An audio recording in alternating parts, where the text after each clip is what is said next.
Last ವಿಡಿಯೋಗಳಲ್ಲಿ ನಾವು ಏನೇನು discuss ಮಾಡಿದ್ದೀವಿ? ಮುಖ್ಯವಾದ ಕಾನ್ಸೆಪ್ಟ್ಗಳು ಯಾವ್ದು ನೆನಪಿಗೆ ಬರ್ತಾ ಇದೆಯಾ? ಏನೇನು ನೆನಪಿಗೆ ಬರ್ತಾ ಇದೆ? ಇಲ್ಲಿ ತನಕ ನಾವು ಇಕನಾಮಿಯಲ್ಲಿ ಡೀಟೇಲ್ ಡಿಸ್ಕಷನ್ ಮಾಡಿದ್ವಲ್ವಾ? ಯಾವ್ಯಾವ ಕಾನ್ಸೆಪ್ಟು ಆಗಿದೆ? ಎಲ್ಲ ಹೇಳಬೇಕು ಅಂತ ಇಲ್ಲ, ಓವರ್ ಆಲ್ ಆಗಿ ಏನನ್ಸುತ್ತೋ ಅದನ್ನು ಮೆನ್ಷನ್ ಮಾಡಿ. ಯೂಟ್ಯೂಬ್ ವಿಡಿಯೋ ಆಮೇಲೆ ನೋಡ್ತಾ ಇರೋರು ಸಹ ಕ್ವಶನ್ ಕೇಳಿದಾಗ ನೀವು ಅಲ್ಲಿಂದಾನೇ ಲೈವ್ ಕ್ಲಾಸ್ ಇರೋ ಥರ ಫೀಲ್ ಆಗಿ, ಅಂದರೆ ಇಮ್ಯಾಜಿನ್ ಮಾಡಿಕೊಂಡು ಉತ್ತರ ಮಾಡಿ. Yes, fundamental economic problem. ಹೌದು, ಏನು ಪ್ರಾಬ್ಲಮ್ ಅಂತ ಗೊತ್ತಿದೆ, ಮತ್ತೆ ಎಕ್ಸ್ಪ್ಲೇನ್ ಮಾಡಬೇಕು ಅಂತ ಇಲ್ಲ. Limited resources, unlimited wants. Yes, human wants are unlimited, correct. ಅದು ನೋಡಾಯಿತು. ರಿಸೋರ್ಸು ಮತ್ತು ವಾಂಟ್ಸ್ ಎರಡರ ನಡುವಿನ ಒಂದು ಕಾಂಟ್ರಾಡಿಕ್ಷನ್ ಅಥವಾ ವೈರುಧ್ಯವನ್ನು ನೋಡಿದ್ದೇವೆ ನಾವು. ಅದಾದಮೇಲೆ ನೆಕ್ಸ್ಟ್ ಯಾವ ಕಾನ್ಸೆಪ್ಟ್ ನೋಡಿದ್ದೇವೆ?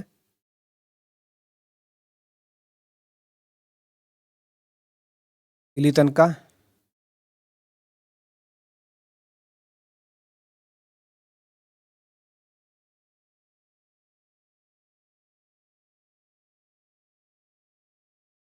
ರಿಸೋರ್ಸಸ್ ವರ್ಸಸ್ ವಾಂಟ್ ಆಯಿತು. ಹೌದು. ಆಮೇಲೆ ವಾಂಟ್ಸಲ್ಲೂ ಸಹ ನಾವು ಟೈಪನ್ನು ಹೇಳ್ಬೋದು ಅಲ್ವಾ? ನೀಡ್ಸು ಮತ್ತು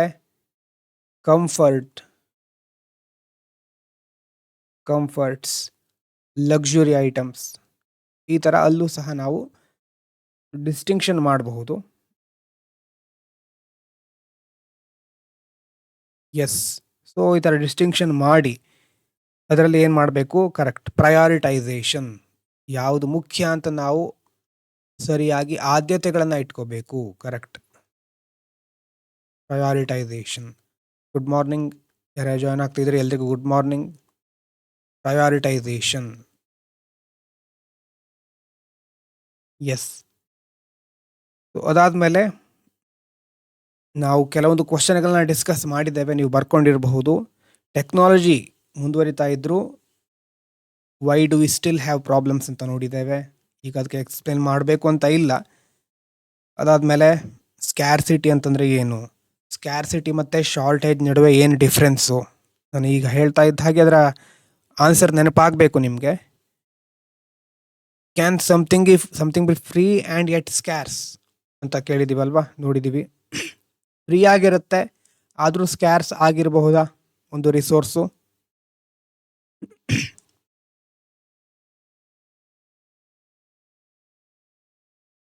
ಸಾಧ್ಯ ಇದೆ ಅಲ್ವಾ? ಎಸ್, ಅದನ್ನು ನೋಡಿದ್ದೇವೆ.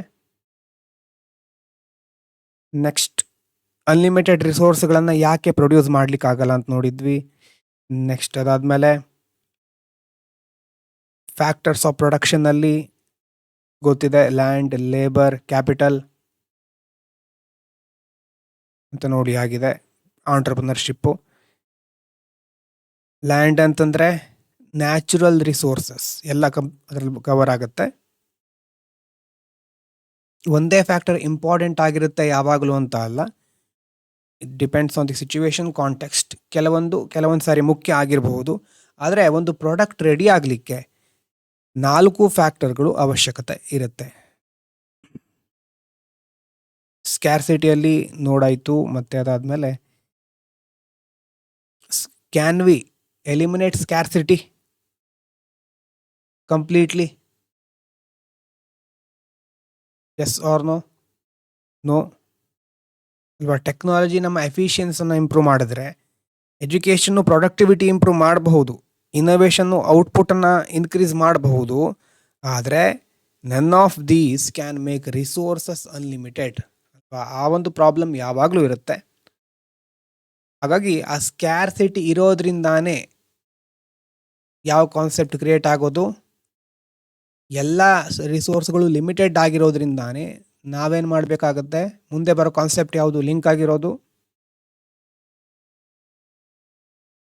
ಸ್ಕ್ಯಾರ್ಸಿಟಿಯಿಂದಾನೇ ಏನು ಕ್ರಿಯೇಟ್ ಆಗುತ್ತೆ, ಅಥವಾ ಏನು ಮಾಡಬೇಕು ಅನ್ನುವಂಥ ಪರಿಸ್ಥಿತಿ ಕ್ರಿಯೇಟ್ ಆಗುತ್ತೆ?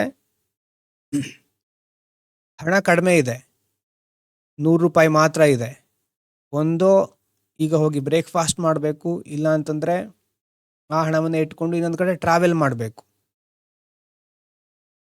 ಸ್ಕ್ಯಾರ್ಸಿಟಿ ಆಫ್ ಮನಿ, ಈ ಸಿಚುವೇಶನ್ ಏನು ಮಾಡಲಿಕ್ಕೆ ಒತ್ತಾಯ ಮಾಡ್ತಾ ಇದೆ ನಿಮಗೆ? ಸ್ಕ್ಯಾರ್ಸಿಟಿ ಅನ್ನೋ ಕಾನ್ಸೆಪ್ಟು ಯಾವುದಕ್ಕೆ ಕಾರಣ ಆಗ್ತಾ ಇದೆ? ಎಸ್, ಅಪರ್ಚುನಿಟಿ ಕಾಸ್ಟು ನೆಕ್ಸ್ಟ್ ಬರೋ ಕಾನ್ಸೆಪ್ಟು, ಅದಕ್ಕಿಂತ ಮೊದಲೊಂದು ಬರುತ್ತೆ ಅಲ್ವಾ? ಕರೆಕ್ಟಾಗಿ ಹೇಳಿದಿರಿ ನೀವು. ಆದರೆ ಫಸ್ಟ್ ಏನು, ಒಂದು ಚಾಯ್ಸ್ ಅಲ್ವಾ? ಎಸ್, ಚಾಯ್ಸ್ ಅನ್ನೋ ಕಾನ್ಸೆಪ್ಟ್ ಇಲ್ಲಿ ಬರುತ್ತೆ. ಸೊ ಸ್ಕ್ಯಾರ್ಸಿಟಿ ಇದ್ದಾಗ ನಾವು ಚೂಸ್ ಮಾಡಬೇಕಾಗತ್ತೆ. ಒಂದನ್ನು ಚೂಸ್ ಮಾಡಿದ್ಮೇಲೆ ಇನ್ನೊಂದನ್ನು ಬಿಟ್ಕೊಡ್ಬೇಕಾಗತ್ತೆ. ಆವಾಗ ಬರೋದು ಅಪರ್ಚುನಿಟಿ ಕಾಸ್ಟ್. ಅಪರ್ಚುನಿಟಿ ಕಾಸ್ಟ್ ಗೊತ್ತಾಗ್ತಾ ಇದೆಯಾ? ಸ್ಕ್ಯಾರ್ಸಿಟಿ ಇರೋದ್ರಿಂದ ಚಾಯ್ಸ್ ಮಾಡ್ಲಿಕ್ಕೆ ಹೋದ ತಕ್ಷಣ ಶುರುವಾಗೋದು ಅಪರ್ಚುನಿಟಿ ಕಾಸ್ಟ್. ಎಸ್, ಸ್ಕ್ಯಾರ್ಸಿಟಿಯಿಂದ ಯೂಸ್ ಸಹ ಇದೆ ಅಲ್ವಾ? Can scarcity ever be useful ಅಂತ ಕ್ವಶನ್ ಬಂದಿತ್ತು.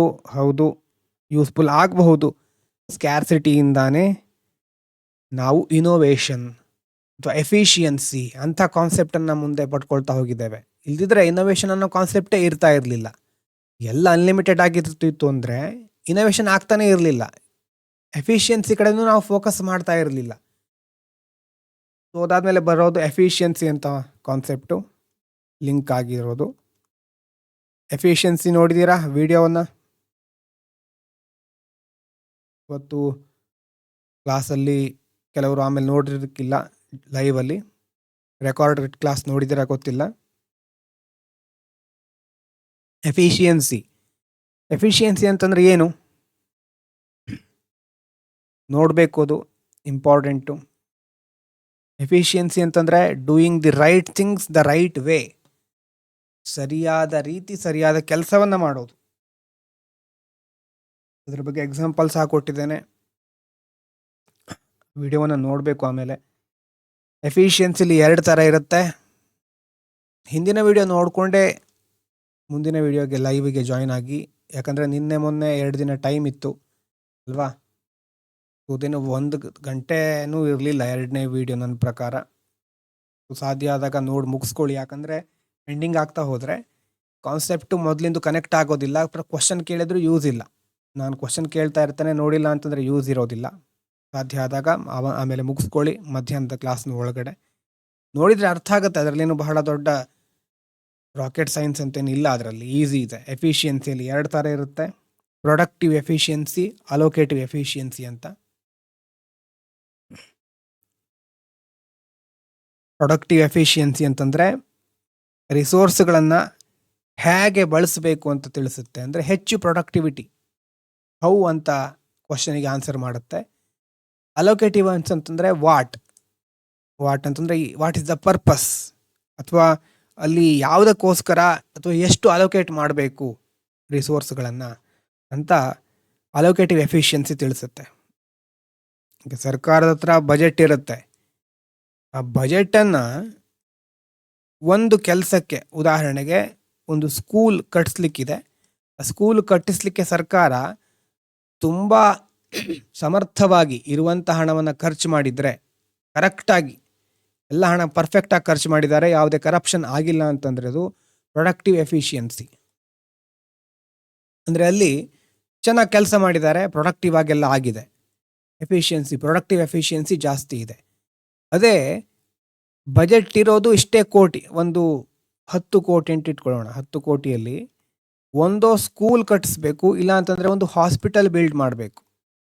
ಸರ್ಕಾರದ ಮುಂದೆನೂ ಯಾವಾಗಲೂ ಚಾಯ್ಸ್ ಇರುತ್ತೆ, ಡೈಲೆಮಾಗಳು ಇದ್ದೇ ಇರುತ್ತೆ. ಸೊ ಈಗ ಬರೋದು ಅಲೋಕೇಟಿವ್ ಎಫಿಷಿಯನ್ಸಿ. ನೀವು ಯಾವುದಕ್ಕೆ ಅಲೋಕೇಟ್ ಮಾಡ್ತೀರಿ ಅನ್ನೋದು ಇಂಪಾರ್ಟೆಂಟ್. ಪ್ರೊಡಕ್ಟಿವ್ ಎಫಿಷಿಯನ್ಸಿ ಅಂತಂದರೆ ಒಂದೇ ಕೆಲಸವನ್ನು ದಕ್ಷತೆಯಿಂದ ಸಮರ್ಥವಾಗಿ ಮಾಡಿ ಮುಗಿಸೋದು, ಯಾವುದೇ ವೇಸ್ಟೇಜ್ಗಳು ಇಲ್ಲದೆ. ಮನಿ, ಟೈಮು, ಎನರ್ಜಿ, ರಿಸೋರ್ಸ್ಗಳು ವೇಸ್ಟ್ ಆಗಬಾರ್ದು, ಅದು ಪ್ರೊಡಕ್ಟಿವ್ ಎಫಿಷಿಯನ್ಸಿ. ಅದೇ ಅಲೋಕೇಟಿವ್ ಎಫಿಷಿಯನ್ಸಿ ಅಂತಂದರೆ ಇರೋದ್ರಲ್ಲೇ ಬೆಸ್ಟ್ ಪ್ರಾಜೆಕ್ಟಿಗೆ ನಿಮ್ಮ ಹಣವನ್ನು ಹಾಕೋದು, ಅದು ಅಲೋಕೇಟ್ ಮಾಡೋದು. ಆ ರೀತಿ ಮಾಡಬೇಕಾದಾಗ ನಾವು ಅಲೋಕೇಟಿವ್ ಎಫಿಷಿಯನ್ಸಿ ಕಾನ್ಸೆಪ್ಟನ್ನು ನೋಡ್ತೇವೆ. ಅದೇ ರೀತಿ ರ್ಯಾಷನಿಂಗ್ ಅನ್ನುವಂಥ ಒಂದು ಟಾಪಿಕ್ ಬಂದಿತ್ತು ಹಿಂದಿನ ವಿಡಿಯೋದಲ್ಲಿ, ಕ್ಲಾಸಲ್ಲಿ. ರೇಷನಿಂಗ್ ಅಥವಾ ರ್ಯಾಷನಿಂಗ್ ಅಂತ ಕರಿತೇವೆ. ಅಂದರೆ ಇರುವಂಥ ಸ್ಕ್ಯಾಶ್ ರಿಸೋರ್ಸ್ಗಳನ್ನು ಡಿಸ್ಟ್ರಿಬ್ಯೂಟ್ ಮಾಡೋದು, ಮೆಥಡ್ ಆಫ್ ಡಿಸ್ಟ್ರಿಬ್ಯೂಟಿಂಗ್. ಈಗ ರೇಷನ್ ಶಾಪಿಗೆ ಹೋದರೆ ಅಲ್ಲೂ ಅವರು ಅದನ್ನೇ ಮಾಡ್ತಾ ಇರ್ತಾರಲ್ವ. ಯಾರು ವಲ್ನರೇಬಲ್ ಸೆಕ್ಷನ್ಸ್ ಇರ್ತಾರೋ, ಯಾರು ಬಡವರು ಇರ್ತಾರೋ ಅವರಿಗೆ ಆ ರಿಸೋರ್ಸ್ಗಳನ್ನ ಡಿಸ್ಟ್ರಿಬ್ಯೂಟ್ ಮಾಡ್ತಾ ಇರ್ತಾರೆ ಕಡಿಮೆ ದರದಲ್ಲಿ. So rationing is a method of distributing scarce resources according to certain rules and priorities. ಈ ರೂಲ್ಸ್ ಮತ್ತು ಪ್ರಯಾರಿಟಿಗಳು ಮುಖ್ಯ ಆಗಿರುತ್ತೆ. ಅಂದರೆ ಸರ್ಕಾರ ಕೆಲವೊಮ್ಮೆ ರೂಲ್ಸ್ ಹಾಕ್ಬೋದು. ಮುಂದೆ ನೀವೊಂದು ಅಧಿಕಾರಿ ಆದಾಗ ಒಂದು ರೂಲ್ಸನ್ನು ನೀವು ಫಾಲೋ ಮಾಡಬೇಕಾಗತ್ತೆ. ಅಂದರೆ ಸರ್ಕಾರದ ಒಂದು ಯೋಜನೆ ಬರುತ್ತೆ, ಸ್ಕೀಮು. ಆ ಸ್ಕೀಮನ್ನು ಅದೇ ರೀತಿ ಸರ್ಕಾರದಲ್ಲಿ ಯಾವ ರೀತಿ ಅದನ್ನು ಫಾರ್ಮೇಷನ್ ಮಾಡಿದಾರೋ, ಆ ಪಾಲಿಸಿ ಇದೆಯೋ, ಆ ಸ್ಕೀಮ್ಗಳ ರೀತಿಯೇ ಅದನ್ನು ನೀವು ಇಂಪ್ಲಿಮೆಂಟ್ ಮಾಡಬೇಕಾಗತ್ತೆ. ಬಡವರಿಗೆ ಬಂದಂತಹ ಯೋಜನೆಯ ಹಣವನ್ನು ಅಲ್ವಾ ಇನ್ಯಾವುದೋ ಇಶ್ಯೂಗೆ ಹಾಕ್ಲಿಕ್ಕೆ ಆಗೋದಿಲ್ಲ. ಯಾಕಂದರೆ ಸ್ಕೀಮ್ ಇರೋದು ಬಡವರಿಗೆ, ಅದು ರೂಲ್ಸ್. ಇನ್ನೊಂದು ಕಡೆ ಮತ್ತೊಂದು ಪಾರ್ಟ್ ಏನಂತಂದರೆ ಪ್ರಯಾರಿಟಿ. ಸ್ಕೀಮ್ ಇರೋದಿಲ್ಲ, ಹಣ ಇರುತ್ತೆ. ಹಣ ಇದ್ದಾಗ ನಿಮ್ಮ ಪ್ರಯಾರಿಟಿ ಏನು ಅನ್ನೋದು ಮುಖ್ಯ ಆಗಿರುತ್ತೆ. ನೀವು ಅಧಿಕಾರಿ ಆದಾಗ ನಿಮ್ಮ ಹತ್ರ ಹಣ ಇರುತ್ತೆ, ಎಷ್ಟೋ ಫಂಡ್ ಬರುತ್ತೆ. ಆ ಫಂಡನ್ನು ಯಾವುದಕ್ಕೆ ಉಪಯೋಗಿಸ್ತೀರಿ ಅದು ನಿಮ್ಮ ಪ್ರಯಾರಿಟಿ. ಸೊ ಆ ರ್ಯಾಷನಿಂಗ್ ಅಂತಂದರೆ ಡಿಸ್ಟ್ರಿಬ್ಯೂಷನ್ ಆಫ್ ರಿಸೋರ್ಸನ್ನು ನಾವು ಒಂದೋ ರೂಲ್ ಬೇಸ್ಡ್ ಆಗಿ ಅಲೋಕೇಟ್ ಮಾಡ್ತೇವೆ ಅಥವಾ ಪ್ರಯಾರಿಟಿ ಬೇಸಿಸ್ ಮೇಲೆ ಯೂಸ್ ಮಾಡ್ಕೊಳ್ತೇವೆ ರಿಸೋರ್ಸ್ಗಳನ್ನು. ಗೊತ್ತಾಗ್ತಾ ಇದೆಯಾ? ಡೀಟೇಲ್ ಆಗಿ ಮೊದಲು ಹೇಳಿದ್ದೇನೆ, ಅದನ್ನು ನೋಡಿದಾಗ ಇನ್ನೂ ಕ್ಲಾರಿಟಿ ಬರಬಹುದು. ಎಸ್, ನೆಕ್ಸ್ಟು ಅದಕ್ಕೆ ಸಂಬಂಧಪಟ್ಟಿರೋದೇ ಮುಂದೆ ಚೂಸ್ ಮಾಡಿದ್ವಿ ಅಂತ ಅಂದಮೇಲೆ ಆಪರ್ಚುನಿಟಿ ಕಾಸ್ಟ್ ಇದ್ದೇ ಇರುತ್ತೆ.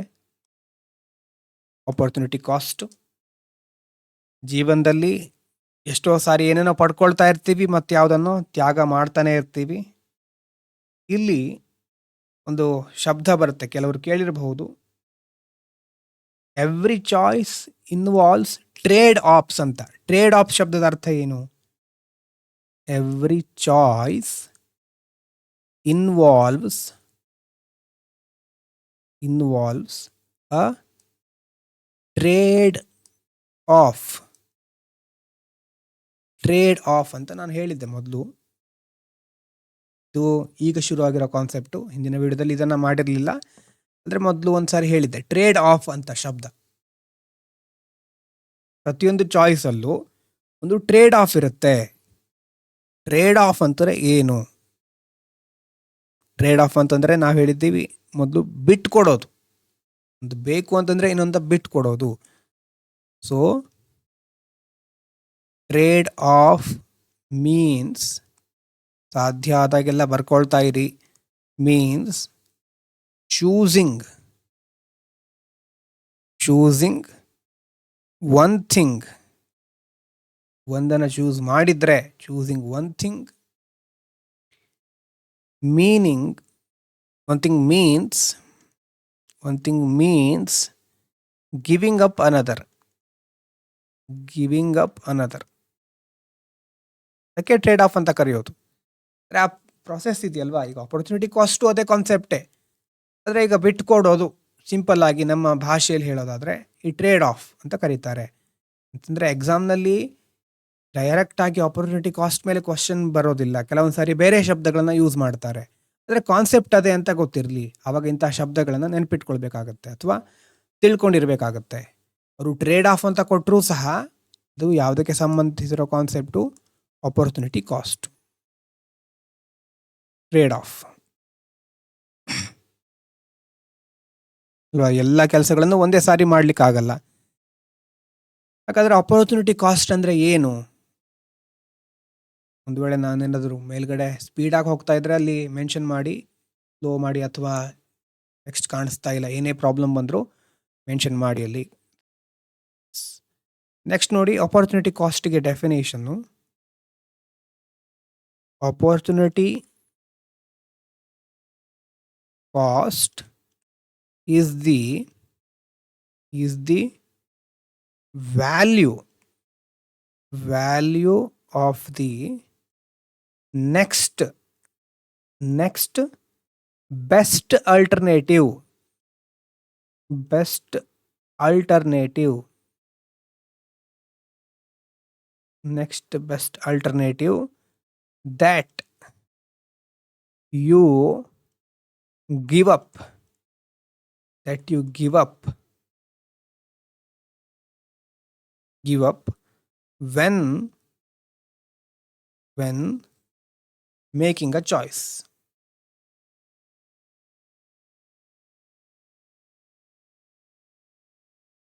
When making a choice. Opportunity cost is the value of the next best alternative that you give up when making a choice. ಆಯ್ಕೆ ಮಾಡಬೇಕಾದ್ರೆ ನೆಕ್ಸ್ಟ್ ಬೆಸ್ಟ್ ಅಲ್ಟರ್ನೇಟಿವ್ ನೋಡಿ. ಇಲ್ಲಿ ಇಂಪಾರ್ಟೆಂಟ್ ಏನು? Next best. Next best. Next best ಅಂತ ಹೇಳ್ತಾ ಇದ್ದೇವೆ. Not every alternative. Not every alternative. ಗೊತ್ತಾಗ್ತಾ ಇದೆಯಾ? ಉದಾಹರಣೆ ಕೊಟ್ಟರೆ ಕ್ಲಿಯರ್ ಆಗಬಹುದು.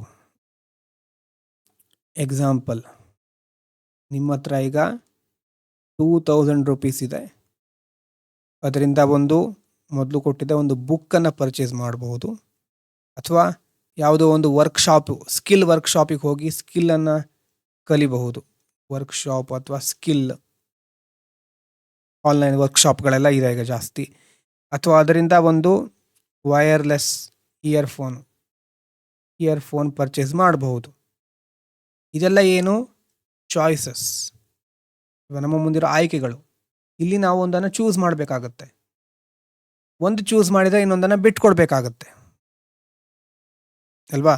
ಈಗ ನೀವು ಇಷ್ಟೆಲ್ಲ ಥಿಂಕ್ ಮಾಡಿ ಇರೋ 2000 ರೂಪಾಯಿಯನ್ನು, so I have to think very clearly. So I will buy reference book ಅಂತ ನೀವೇನಾದರೂ ಚೂಸ್ ಮಾಡಿದರೆ, ರಿಮೈನಿಂಗ್ ಆಪ್ಷನಲ್ಲಿ ನಿಮಗೆ ಯಾವುದು ಇದು ಎರಡರಲ್ಲಿ ಯಾವುದು ದೊಡ್ಡ ಲಾಸು ಅಂತ ಅನ್ನಿಸ್ತಾ ಇದೆ? ಈಗ ಬುಕ್ಕನ್ನು ಪರ್ಚೇಸ್ ಮಾಡ್ಲಿಕ್ಕೆ ಹೋದರೆ ಇದು ಎರಡರಲ್ಲಿ ಯಾವುದು ನಿಮಗೆ ದೊಡ್ಡ ಲಾಸ್ ಅಂತ ಅನಿಸ್ತಾ ಇದೆ? ವರ್ಕ್ಶಾಪು, ಸ್ಕಿಲ್ ಕಳ್ಕೊಂಡಿದ್ದ, ಅಥವಾ ಇಯರ್ಫೋನನ್ನು ತಗೊಳ್ಳಿಕ್ಕೆ ಆಗ್ತಾ ಇಲ್ಲ ಅನ್ನೋದಾ? ಯಾವುದು ನಿಮಗೆ ಲಾಸ್ ಆಯಿತು ಅಂತ ಅನಿಸ್ತಾ ಇದೆ? ಅಂದರೆ ಜನರಲ್ ಆಗಿ ಕೇಳ್ತಾ ಇರೋದು. ಒಬ್ಬೊಬ್ಬರಿಗೆ ಒಂದೊಂದು ಥರ ಇರುತ್ತೆ, ಎಲ್ರಿಗೂ ಒಂದೇ ರೀತಿ ಅನಿಸೋದಿಲ್ಲ. ನಿಮ್ಗೆ ಯಾವ್ದು ಅನಿಸ್ತಾ ಇದೆ? 2000 ರೂಪೀಸ್ ಇತ್ತು, ಬುಕ್ಕನ್ನು ಪರ್ಚೇಸ್ ಮಾಡಿದ್ರಿ, ಓಕೆ, ಸ್ಕಿಲ್ ಅಲ್ವಾ, ಸ್ಕಿಲ್ ವರ್ಕ್ಶಾಪಿಗೆ ಹೋಗ್ಲಿಕ್ಕೆ ಆಗಲಿಲ್ಲ. ಸೊ ಇದು ಆಪರ್ಚುನಿಟಿ ಕಾಸ್ಟು. ಗೊತ್ತಾಗ್ತಾ ಇದೆಯಾ? ನೆಕ್ಸ್ಟ್ ಬೆಸ್ಟ್ ಅಲ್ಟರ್ನೇಟಿವ್, ಓಹೋ ಬುಕ್ ತಗೊಳ್ಲಿಕ್ಕೆ ಆಗಿಲ್ಲ ಅಂದರೆ ಇದು ಮಾಡ್ಬೋದಿತ್ತು. ಬುಕ್ ತಗೊಂಡೆ, ಈಗ ಇದು ಮಾಡ್ಲಿಕ್ಕಾಗಲ್ಲ, ಸ್ಕಿಲ್ ವರ್ಕ್ಶಾಪಿಗೆ ಹೋಗ್ಲಿಕ್ಕೆ ಆಗಲ್ಲ. ಇಯರ್ಫೋನ್ ಅನ್ನೋದು 3ನೇ ಆಪ್ಷನ್ನು. ಎಲ್ಲ ಆಪ್ಷನ್ಗಳು ಆಪರ್ಚುನಿಟಿ ಕಾಸ್ಟ್ ಆಗಿರೋದಿಲ್ಲ. ಸೊ ಇಲ್ಲಿ ಆಪರ್ಚುನಿಟಿ ಕಾಸ್ಟ್ ಯಾವುದು? ಸ್ಕಿಲ್ ವರ್ಕ್ಶಾಪಿಗೆ ಹೋಗ್ಲಿಕ್ಕೆ ಆಗದೆ ಇರೋದು ಅಲ್ವಾ? ಇಯರ್ಫೋನಿನ ಬಗ್ಗೆ ನಾವೀಗ ಮಾತಾಡ್ತಾ ಇಲ್ಲ, ಅದು 3ನೇ ಚಾಯ್ಸ್. ಏನಾದರೂ ಟೈಮ್ ಇದ್ದಾಗ ನೋಡೋಣ ಅಂತ ನಾವು ಮುಂದೂಡ್ತೀವಲ್ವಾ, ಅದು 3ನೇ ಚಾಯ್ಸು. ಫೈನಲ್ ಆಗಿ ಬರೋದು 2 ಚಾಯ್ಸ್ಗಳಿಗೆ. ನಾವು 2 ವಿಷಯಗಳಲ್ಲಿ ಆಯ್ಕೆ ಮಾಡಬೇಕಾಗತ್ತೆ. ಇಲ್ಲಿ ಬುಕ್ಕು ಅಥವಾ ಸ್ಕಿಲ್ಲು, ಬೇರೆದೆಲ್ಲ ಆಮೇಲೆ. ಇದು 2 ಇಂಪಾರ್ಟೆಂಟ್ ಆಗಿತ್ತು. ಈಗ ಬುಕ್ಕನ್ನು ಪರ್ಚೇಸ್ ಮಾಡಿದೆ ಅಂತಂದರೆ ಇದು ಆಪರ್ಚುನಿಟಿ ಕಾಸ್ಟು. ಸ್ಕಿಲ್ ಪ್ರೋಗ್ರಾಮಿಗೆ ಹೋದರೆ ಅಂದರೆ ಬುಕ್ಕನ್ನು ಪರ್ಚೇಸ್ ಮಾಡಲಿಕ್ಕೆ ಆಗಲ್ಲ. ಗೊತ್ತಾಗ್ತಾ ಇದೆಯಾ? ಸೊ ನೆಕ್ಸ್ಟ್ ಬೆಸ್ಟ್ ಅಲ್ಟರ್ನೇಟಿವ್, ಅದನ್ನು ಮಾತ್ರ ನಾವು ಆಪರ್ಚುನಿಟಿ ಕಾಸ್ಟ್ ಅಂತ ಕರಿತೇವೆ. ಪ್ರತಿ ಆಪ್ಷನನ್ನು ನೀವು ಆಪರ್ಚುನಿಟಿ ಕಾಸ್ಟ್ ಅಂತ ಹೇಳಲಿಕ್ಕೆ ಆಗಲ್ಲ. 2000 ರೂಪಾಯಿ ಇದೆ, ಈಗ ನಾನು ಬುಕ್ ಪರ್ಚೇಸ್ ಮಾಡ್ಬೋದಿತ್ತು, ಸ್ಕಿಲ್ ಪ್ರೋಗ್ರಾಮಿಗೆ ಹೋಗ್ಬೋದಿತ್ತು, ಅಥವಾ ಒಂದು ಪವರ್ ಬ್ಯಾಂಕ್ ತಗೊಳ್ಬೋದಿತ್ತು, ಅಥವಾ ನಿಮ್ಮ ಮನೆಯಲ್ಲಿ ಒಂದು ಪ್ರೋಗ್ರಾಮ್ ಆಗ್ತಾ ಇದೆ, ಅದಕ್ಕೆ ಯಾವುದೋ ಹೊಸ ಬಟ್ಟೆ ಖರೀದಿಸಬೇಕು. ಈ ರೀತಿ ಆಪ್ಷನ್ಗಳು ಯಾವಾಗಲೂ ಜಾಸ್ತಿ ಇರುತ್ತೆ. ಎಲ್ಲ ಆಪ್ಷನು ಆಪರ್ಚುನಿಟಿ ಕಾಸ್ಟ್ ಆಗಿರೋದಿಲ್ಲ. ಓನ್ಲಿ ನೆಕ್ಸ್ಟ್ ಬೆಸ್ಟ್ ಅಲ್ಟರ್ನೇಟಿವ್, ಅದು ಮಾತ್ರ ಆಪರ್ಚುನಿಟಿ ಕಾಸ್ಟ್. ಅದಕ್ಕೆ ನಾವು ಅವಕಾಶ ವೆಚ್ಚ ಅಂತ ಕರಿತೇವೆ ಕನ್ನಡದಲ್ಲಿ. ಒಂದು ವೇಳೆ ಆ ರೀತಿಯಾಗಿ ಟ್ರಾನ್ಸ್ಲೇಟ್ ಮಾಡ್ಬೋದು. ಅಂದರೆ ಕನ್ನಡದಲ್ಲಿ ಇಂಥ ಶಬ್ದಗಳಿಗೆ ಕೇವಲ ಟ್ರಾನ್ಸ್ಲೇಷನ್ ಶಬ್ದಗಳು ಸಿಗುತ್ತೆ. ಕಾನ್ಸೆಪ್ಚುಲ್ ಆಗಿ ಕೆಲವೊಂದು ಕಡೆ ಕೆಲವೊಂದು ಇರುತ್ತೆ. ಕ್ಲಿಯರ್ ಕಟ್ ಆಗಿ ಇಂಥದೇ ಶಬ್ದ ಅಂತ ಹೇಳಲಿಕ್ಕಾಗಲ್ಲ. Yes, not every rejected option become opportunity cost, only next best alternative. ಮತ್ತೆ ಕಾಸ್ಟ್ ಅಂದ ತಕ್ಷಣ ತುಂಬ ಜನ ಏನಂದ್ಕೊಳ್ತಾರೆ, ಕಾಸ್ಟ್ ಮೀನ್ಸ್ ಮನಿ ಅಂತ. ಮನಿ ಮಾತ್ರ ಅಲ್ಲ ಇಲ್ಲಿ ಅಲ್ವಾ, ಮನಿ ಮಾತ್ರ ನಾವು ಮಾತಾಡ್ತಾ ಇಲ್ಲ. ಇದೊಂದೇ ಅಲ್ಲ, ಅದ್ರ ಬಿಟ್ಟು ಆಪರ್ಚುನಿಟಿ ಕಾಸ್ಟಲ್ಲಿ ಬೇರೆ ಯಾವ್ದು ಬರುತ್ತೆ, ಟೈಮ್ ಬರುತ್ತೆ, ಎಕ್ಸ್ಪೀರಿಯನ್ಸ್ ಬರುತ್ತೆ ಅಲ್ವಾ, ಲರ್ನಿಂಗ್ ಬರುತ್ತೆ, ಈ ಥರ ನಿಮ್ಮ ಹೆಲ್ತ್, ರಿಲೇಷನ್ಶಿಪ್ ಎಲ್ಲ ಬರುತ್ತೆ. ರಿಲೇಷನ್ಶಿಪ್, ಇಡೀ ಲೈಫಲ್ಲೂ ಈ ಆಪರ್ಚುನಿಟಿ ಕಾಸ್ಟ್ ಅನ್ನೋ ಕಾನ್ಸೆಪ್ಟು ಬೇರೆ ಬೇರೆ ರೂಪದಲ್ಲಿ ಬೇರೆ ಬೇರೆ ಸಿಚುವೇಶನ್ನಲ್ಲಿ ಬರ್ತಾನೆ ಇರುತ್ತೆ. ಒಂದು ಇಡೀ ವಾರವನ್ನು ನೀವು ಸ್ಕ್ರೋಲಿಂಗಲ್ಲೇ ಅಥವಾ ಇನ್ಸ್ಟಾಗ್ರಾಮು ಯಾವುದೋ ಒಂದು ಸೋಷಿಯಲ್ ಮೀಡಿಯಾದಲ್ಲೇ ನೀವು ಇಡೀ ವಾರ ಟೈಮ್ ವೇಸ್ಟ್ ಮಾಡಿದರೆ ಆವಾಗ ಒಂದೋ ಒಳ್ಳೆ ಬುಕ್ ಓದ್ಲಿಕ್ಕೆ ಆಗೋದಿಲ್ಲ ಅಲ್ವಾ, ಅಥವಾ ಫ್ಯಾಮಿಲಿ ಜೊತೆ ಟೈಮ್ ಸ್ಪೆಂಡ್ ಮಾಡಲಿಕ್ಕೂ ಆಗೋದಿಲ್ಲ, ಅಥವಾ ನಿಮ್ಮ ಫ್ರೆಂಡ್ಸು ಅಲ್ವಾ ಅವ್ರ ಜೊತೆ ಟೈಮ್ ಸ್ಪೆಂಡ್ ಮಾಡಲಿಕ್ಕೆ ಆಗೋದಿಲ್ಲ. ಸೊ ಲೈಫಲ್ಲಿ ಬರೀ ಬುಕ್ ಓದೋದು ಅಥವಾ ಹಣ ಗಳಿಸೋದು ಅದು ಮಾತ್ರನೂ ಆಗಿರೋದಿಲ್ಲ ಅಲ್ವಾ, ಬೇರೆ ಫ್ರೆಂಡ್ಸ್ ಜೊತೆ ಫ್ಯಾಮಿಲಿ ಜೊತೆ ಟೈಮ್ ಸ್ಪೆಂಡ್ ಮಾಡೋದು ಇರುತ್ತೆ. ಸೊ ಒಂದು ಕಡೆ ನೀವು ಟೈಮ್ ಕೊಟ್ಟ ಮೇಲೆ ಇನ್ನೊಂದು ಕಡೆ ಟೈಮ್ ಕೊಡ್ಲಿಕ್ಕೆ ಆಗೋದಿಲ್ಲ. ಇದು ಇಂಡಿವಿಜುವಲ್ ಲೆವೆಲಲ್ಲಿ ಅಲ್ವಾ. ಈಗ ಸರ್ಕಾರ ಗೌರ್ಮೆಂಟಿನ ಲೆವೆಲಲ್ಲಿ ನೀವು ಅಧಿಕಾರಿಗಳಾದಮೇಲೆ ಆವಾಗ ಯಾವ ಥರ ಬರುತ್ತೆ, ಗೌರ್ಮೆಂಟ್ ಡಿಸಿಷನ್ನಲ್ಲಿ ಸಹ ಆಪರ್ಚುನಿಟಿ ಕಾಸ್ಟ್ ಅನ್ನೋದು ಯಾವಾಗಲೂ ಇರುತ್ತೆ. ಗೌರ್ಮೆಂಟಿಗೆ ಫಂಡ್ ಬಂದಿದೆ ಅಥವಾ ಬಜೆಟ್ ಇದೆ, ಒಂದು ಪ್ರಾಜೆಕ್ಟಿಗೆ ಮಾತ್ರ ಹಾಕ್ಲಿಕ್ಕೆ ಆಗೋದು ಆ ಬಜೆಟನ್ನು. ಆ ಪ್ರಾಜೆಕ್ಟ್ ಯಾವುದು ಅಂತ ಚೂಸ್ ಮಾಡಬೇಕು. ಈಗ ಒಂದು ಪ್ರಾಜೆಕ್ಟ್ ಅಮಂಗ್ ಯಾವುದ್ರ ನಡುವೆ ಅಂತಂದರೆ, ಒಂದೋ ಹಾಸ್ಪಿಟಲ್ಲು, ಸಾಮಾನ್ಯವಾಗಿ ಬೇಸಿಕ್ ಫೆಸಿಲಿಟಿಗಳು ಯಾವಾಗಲೂ ಇಂತಹ ಒಂದು ಡೈಲೆಮಾದಲ್ಲಿ ಇರುತ್ತೆ. ಸ್ಕೂಲ್ಸು ಅಥವಾ ಒಂದು ಕೃಷಿಗೆ ಇರಿಗೇಷನ್ ಪ್ರಾಜೆಕ್ಟು, ಇರಿಗೇಷನ್ ಸರ್ಕಾರಕ್ಕೆ ಒಂದು ಪ್ರಾಜೆಕ್ಟನ್ನು ಮಾತ್ರ ಮಾಡಲಿಕ್ಕಾಗೋದು. So every public decision involves choose ಮಾಡಿದರೆ giving up another valuable alternative ಅಲ್ವಾ. ಒಂದು ಚೂಸ್ ಮಾಡಿದರೆ ಇನ್ನೊಂದನ್ನು ನಾವು ಗಿವ್ ಅಪ್ ಮಾಡಬೇಕಾಗತ್ತೆ. ಹಾಗಾಗಿನೇ ಬಜೆಟ್ ಪ್ರತಿ ವರ್ಷ ನಾವು ಡಿಸ್ಕಸ್ ಮಾಡೋದು ಅಥವಾ ಬಜೆಟನ್ನು ಸರ್ಕಾರ ಜಾರಿಗೊಳಿಸೋದು. ಯಾಕಂದರೆ ಹೇಗೇಗೋ ಯಾವುದಕ್ಕೋ ರಿಸೋರ್ಸ್ಗಳನ್ನು ಕೊಡ್ಲಿಕ್ಕೆ ಆಗೋದಿಲ್ಲ, ಬಜೆಟ್ ಮೂಲಕ ಯಾವುದಕ್ಕೆ ಎಷ್ಟು ಕೊಡಬೇಕು ಅಂತ ಡಿಸೈಡ್ ಮಾಡ್ತೇವೆ. ಹಾಗಾದರೆ ನಾವು ನೋಡೋಣ. ಈಗ ಒಂದು ಪ್ರಮುಖವಾದ ಪ್ರಶ್ನೆ ಬರುತ್ತೆ, ಕ್ವಶನ್ ನೋಡಿ. ಕ್ಯಾನ್ ಆಪರ್ಚುನಿಟಿ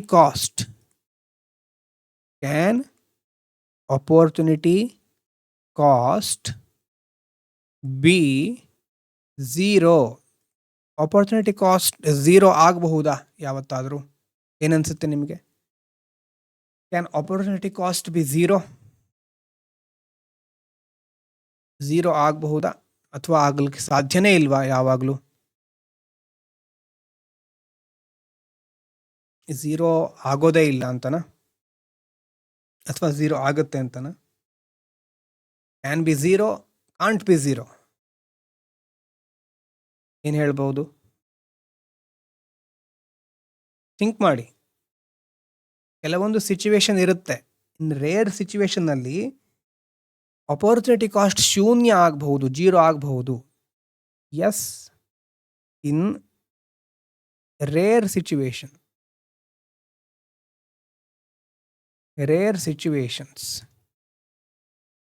ಸಿಚುವೇಶನ್ಸ್ ಅಂತಂದರೆ ನೀವು ಒಂದು ವಸ್ತುವನ್ನು ಯಾವುದನ್ನು ತ್ಯಾಗ ಮಾಡದೆ ಪಡ್ಕೊಳ್ತಾ ಇರ್ತೀರಿ. ಹೌದು, ನಿಮ್ಮ ಬೇರೆ ಬೇರೆ ರಿಸೋರ್ಸ್ಗಳು ಹೋಗಿರುತ್ತೆ, ಆದರೆ ಆ ವಸ್ತುವಿಗೆ ಮಾತ್ರ ನಾವು ಸಂಬಂಧಪಟ್ಟಾಗ ಹೇಳಿದ್ರೆ, ಈಗ ಒಂದು ಪಬ್ಲಿಕ್ ಪಾರ್ಕ್ ಇದೆ, ಓಕೆನಾ? ಪಬ್ಲಿಕ್ ಪಾರ್ಕ್ ಇದು ಈ ಎಲ್ಲ ಎಂಟಿ ಆಗಿದೆ, ಇಡೀ ಪಾರ್ಕ್ ಎಂಟಿ ಆಗಿದೆ. ನೀವು ಸಂಜೆ ವಾಕಿಂಗಿಗೆ ಹೋದಾಗ ಅಥವಾ ಸುಮ್ಮನೆ ವಾಯುವಿಹಾರ ಅಂತ ಹೇಳ್ತೀವಲ್ವ, ಹೋದಾಗ ಎಂಟಿ ಆಗಿದೆ. ಮತ್ತು ಅದರ ಜೊತೆ ನೀವು ಒಂದು ಚೆನ್ನಾಗಿರೋ ಬೆಂಚ್ ಮೇಲೆ ಕೂತ್ಕೊಳ್ಳಿಕ್ಕೆ ಇಷ್ಟಪಡ್ತೀರಿ, ನಿಮ್ಮ ವಾಂಟ್ ಅದು ಅಲ್ವಾ. ಈಗ ಎಲ್ಲ ಎಂಟಿ ಆಗಿದ್ದಾಗ ನೀವು ಒಂದು ಚೆನ್ನಾಗಿರೋ ಬೆಂಚನ್ನು ಚೂಸ್ ಮಾಡ್ತೀರಿ. ಮತ್ತು compare to others every bench ಪ್ರತಿಯೊಂದು ಒಂದೇ ರೀತಿ ಇದೆ, ಯಾವುದೂ ದೊಡ್ಡ ಪ್ರಮಾಣದಲ್ಲಿ ಹಾಳಾಗಿಲ್ಲ, ಯಾವುದು ತುಂಬ ಶ್ರೇಷ್ಠವಾದ ಬೆಂಚು ಅನ್ನೋದಿಲ್ಲ, ಎಲ್ಲ ಐಡೆಂಟಿಕಲ್ ಆಗಿದೆ. ಎಲ್ಲ ಐಡೆಂಟಿಕಲ್ ಆಗಿದ್ದಾಗ ನೀವು ಒಂದ್ರ ಮೇಲೆ ಕೂತ್ಕೊಂಡ್ರಿ ಅಂತಂದ್ರು ಅಥವಾ ಇನ್ನೊಂದು ಯಾವುದ್ರ ಮೇಲೆ ಕೂತ್ಕೊಳ್ತಾ ಇದ್ರು ಸೇಮ್ ಎಕ್ಸ್ಪೀರಿಯನ್ಸ್ ಸಿಗುತ್ತೆ. ಸೊ ಇಲ್ಲಿ ಇಂತಹ ಸಿಚುವೇಶನ್ನಲ್ಲಿ ಮೈಕ್ರೋ ಲೆವೆಲಲ್ಲಿ ನಾವು ಏನು ಹೇಳ್ಬೋದು, ಆಪರ್ಚುನಿಟಿ ಕಾಸ್ಟ್ ಇಲ್ಲ ಅಂತ. ಅಂದರೆ ಸಣ್ಣ ಸಣ್ಣ ಸಂದರ್ಭಗಳಲ್ಲಿ ಝೀರೋ ಆಪರ್ಚುನಿಟಿ ಕಾಸ್ಟ್ ಸಿಚುವೇಶನ್ ನಾವು ನೋಡಬಹುದು.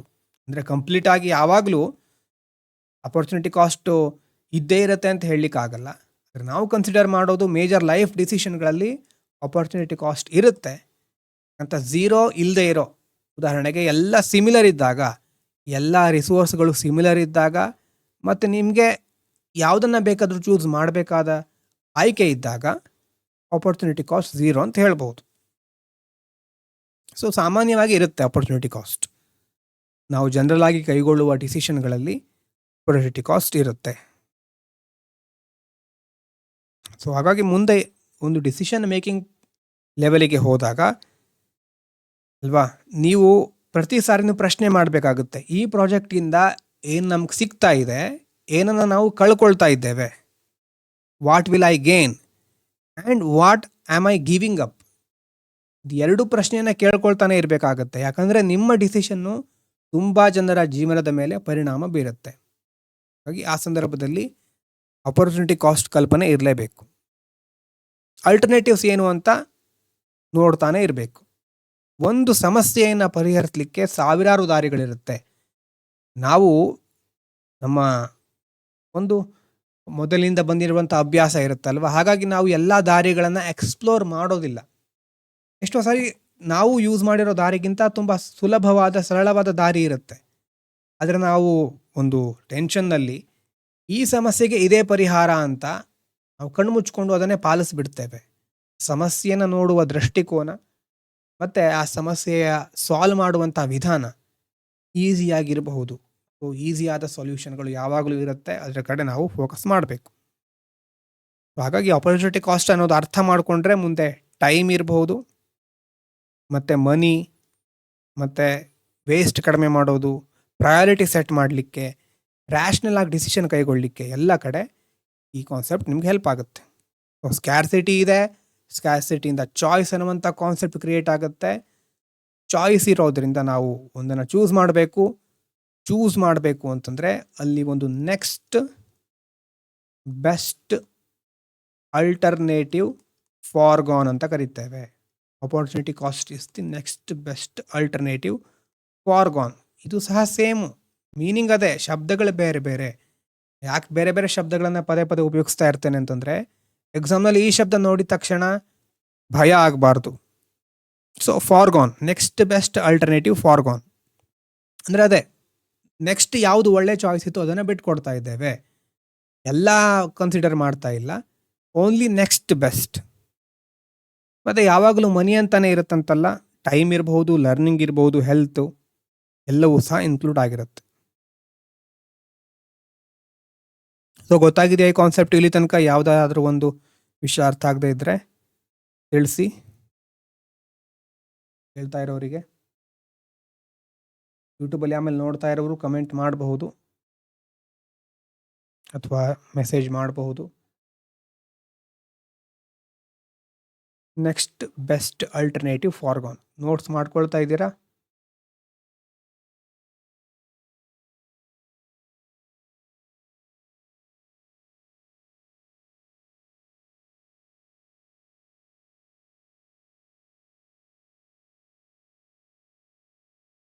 ನೋಟ್ಸು ಸಾಧ್ಯ ಆದಷ್ಟು ನಾವು ಬರೆಯೋದೆಲ್ಲ ಬರ್ಕೋಬೇಕು ಅಂತ ಇಲ್ಲ, ಅವಾಗ ಡೆಫಿನೇಷನ್ ಆದರೂ ಬರಿತೀನಲ್ವ, ಅದನ್ನು ಕರೆಕ್ಟಾಗಿ ನೀವು ಬರ್ಕೋಬೇಕು. ಮಿಡ್ಲಲ್ಲಿ ಬರೋ ಕ್ವಶನ್ಗಳು ಇಂಪಾರ್ಟೆಂಟು, ಕ್ವಶನ್ಗಳನ್ನಾದರೂ ಬರೆದು ಇಟ್ಕೊಳ್ಳಿ, ಮತ್ತು ಡೆಫಿನೇಷನ್ಸ್ ಅಂತಂದರೆ ಆ ಕ್ವಶನ್ ನೋಡಿದಾಗ, ನಿಮ್ಮ ನೋಟ್ಸ್ ನೋಡಿದಾಗ ಈ ಕ್ವಶನ್ ಬಂದಿತ್ತಲ್ವಾ, ಇದರ ಉತ್ತರ ಏನಾಗಿತ್ತು ಅಂತ ನೀವೇ ಥಿಂಕ್ ಮಾಡಬೇಕು. ಅಥವಾ ಅಲ್ಲಿ ಯಾವ ಉದಾಹರಣೆ ಕೊಟ್ಟಿದ್ದೆ ಆ ರೀತಿ ನೆನಪಾಗ್ತಾ ಹೋಗಬೇಕು. ಸೊ ಬೇಸಿಕ್ ಆಗಿ ನಾವು ಮೈಕ್ರೋ ಲೆವೆಲಲ್ಲಿ ಸ್ಕ್ಯಾರ್ಸಿಟಿ ನೋಡಾಯಿತು, ಚಾಯ್ಸ್ ನೋಡಾಯಿತು, ರಿಸೋರ್ಸು, ವಾಂಟ್ಸು, ನೀಡ್ಸು, ಕಂಫರ್ಟು ಅಲ್ವಾ, ಎಫಿಷಿಯನ್ಸಿ, ಶಾರ್ಟೇಜು ಮತ್ತು ಸ್ಕ್ಯಾರ್ಸಿಟಿ ಡಿಫ್ರೆನ್ಸು, ಆಪರ್ಚುನಿಟಿ ಕಾಸ್ಟು, ಈ ಥರ ಎಲ್ಲ ಒಂದೊಂದಾಗಿ ನೋಡ್ತಾ ಬಂದಿದ್ದೇವೆ. ಈಗ ಮುಂದೆ ನಾವು ಸ್ವಲ್ಪ ದೇಶದ ಮಟ್ಟಕ್ಕೆ ಹೋಗೋಣ. Growth, development and sustainability. Growth, development and sustainability ಅನ್ನುವಂಥ ಕಾನ್ಸೆಪ್ಟ್. ಇದ್ರ ಬಗ್ಗೆ ಇನ್ನೂ ಡಿಸ್ಕಸ್ ಮಾಡ್ತೇನೆ. ಮಧ್ಯಾಹ್ನ ಸಾಧ್ಯ ಆದವರು ಜಾಯ್ನ್ ಆಗಿ 2:00 ಗ್ರೋತ್, ಡೆವಲಪ್ಮೆಂಟ್ ಆ್ಯಂಡ್ ಸಸ್ಟೈನಬಿಲಿಟಿ. ಈಗ ಒಂದು ಪ್ರಶ್ನೆ, ಈಸ್ ಬಿಕಮಿಂಗ್ ರಿಚ್ ಇನಫ್ ಅಂತ. Is becoming rich enough, rich enough. ಒಂದು ದೇಶವನ್ನೇ ಕನ್ಸಿಡರ್ ಮಾಡಿದರೆ ಶ್ರೀಮಂತ ದೇಶ ಆದರೆ ಸಾಕ, ಹಣ ಹೆಚ್ಚಾದರೆ ದೇಶದ ಅಭಿವೃದ್ಧಿ ಆದ ಹಾಗ ಅನ್ನುವಂಥ ಪ್ರಶ್ನೆ. ದೇಶ ಶ್ರೀಮಂತ ಆಗ್ತಾ ಇದೆ, ದೇಶದಲ್ಲಿ GDP ಜಾಸ್ತಿ ಆಗ್ತಾ ಇದೆ, ಅಷ್ಟು ಸಾಕ ನಮಗೆ ಅನ್ನುವಂಥ ಪ್ರಶ್ನೆ ಬರುತ್ತೆ.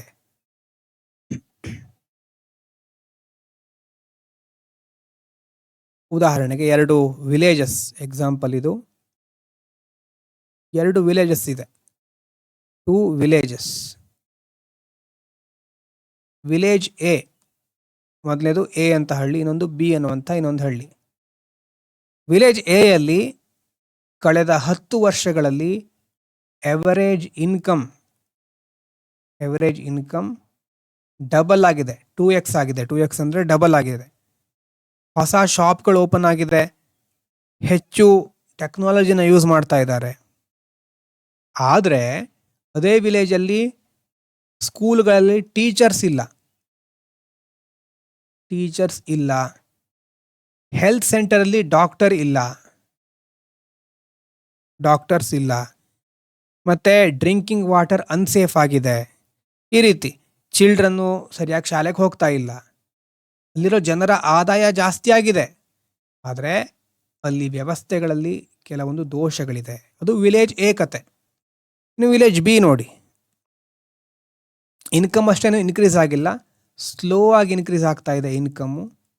Slow increase in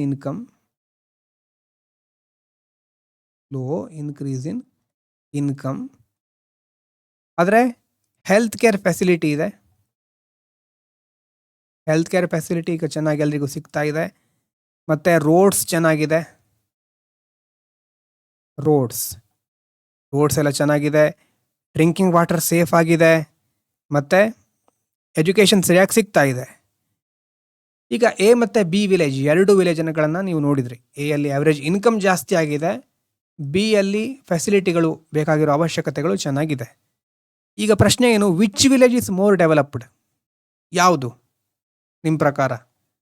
which village is more developed, A or B?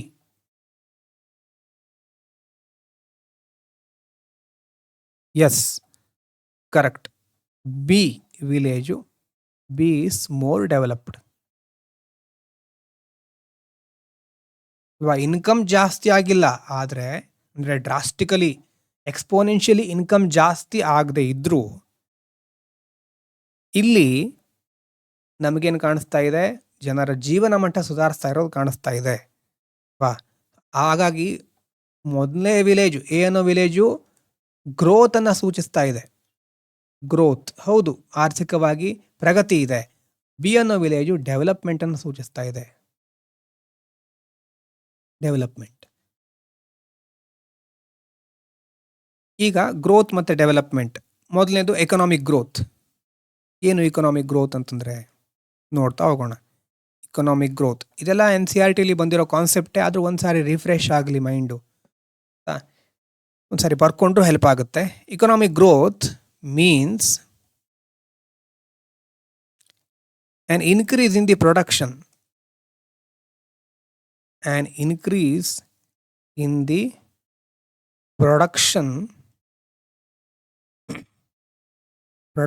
of goods and services,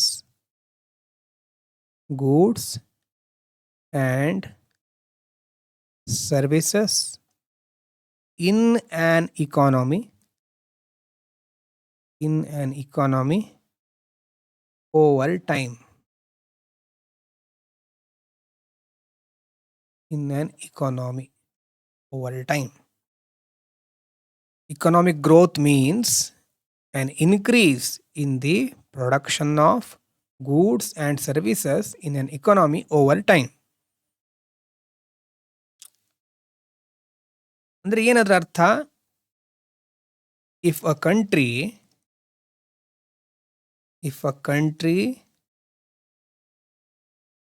produces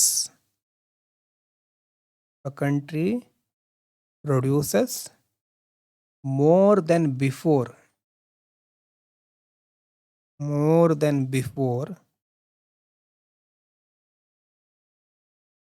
its economy has grown ಅಂತ ಹೇಳ್ಬಹುದು. ಮೊದಲಿಗಿಂತ ಜಾಸ್ತಿ ಪ್ರೊಡಕ್ಷನ್ ಆಗ್ತಾ ಇದೆ ಅಂತಂದ್ರೆ ಇಕಾನಮಿ ಗ್ರೋ ಆಗಿದೆ, ಆರ್ಥಿಕ ಪ್ರಗತಿ ಅಂತ ಕರಿತೇವೆ. ಸೊ ಗ್ರೋತ್ ಆಗ್ತಾ ಇದೆ ಅಂತ ಹೇಳ್ತೇವೆ. If a country produces more then before its economy has grown. ಮತ್ತೆ ಗ್ರೋತ್ ಅನ್ನ ನಾವು ಇಂಡಿಕೇಟರ್ಸ್ಗಳಲ್ಲಿ ಮೆಜರ್ ಮಾಡ್ತೇವೆ. Growth is generally measured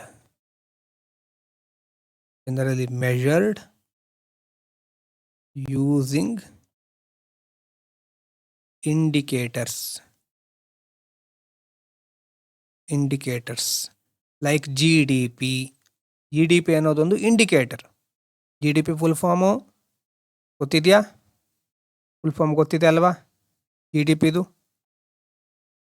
ಹೇಳಿರಬಹುದು. ಇಲ್ಲ ಅಂತಂದರೆ ಮುಂದೆ ಡಿಸ್ಕಸ್ ಮಾಡೋಣ. GDP ಯಾವ್ಯಾವ ರೀತಿ. ಗ್ರಾಸ್ ಡೊಮೆಸ್ಟಿಕ್ ಪ್ರಾಡಕ್ಟ್ ಅಂತ. ಕರೆಕ್ಟ್. ಸೊ ಇಲ್ಲಿ ಗ್ರಾಸ್ GDP ಜಾಸ್ತಿ ಆಗ್ತಿದೆ ಅಂತಂದರೆ ಏನು?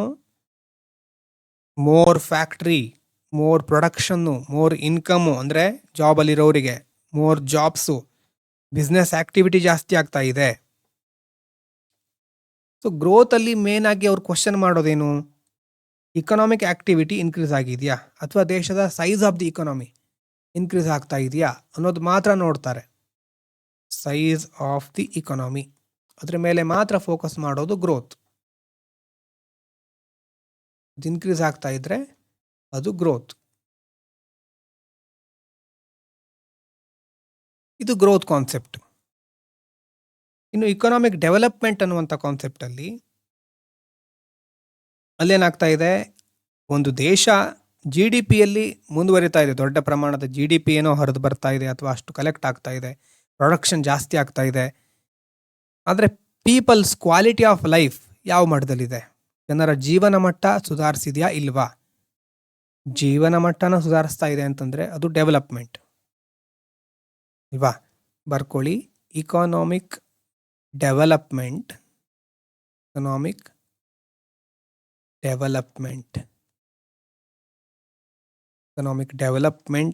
means improving. ಇದೆಲ್ಲ ಮೊದಲೊಂದ್ಸಾರಿ ಬರ್ಸಿದ್ದೆ, ಈಗಾದರೆ ಸಿಂಪಲ್ ಆಗಿ ಶಾರ್ಟ್ ಆಗಿ ಬರ್ಸ್ತಾ ಇದ್ದೇನೆ. NCERT ಕ್ಲಾಸ್ಗಳನ್ನು ನೋಡಿದವರಿಗೆ ಗೊತ್ತಿರಬಹುದು. ಪೀಪಲ್ಸ್ ಅಲ್ಲಿ ತುಂಬ ಡೀಟೇಲ್ ಆಗಿ ಡಿಸ್ಕಷನ್ ಮಾಡಿದ್ದೇನೆ, ಆದರೆ ಒಂದ್ಸಾರಿ ಅದು ಬರಲಿ ಕಣ್ಮುಂದೆ, ರಿವಿಷನ್ ಆಗಲಿ. People's overall wellbeing, not just increasing income,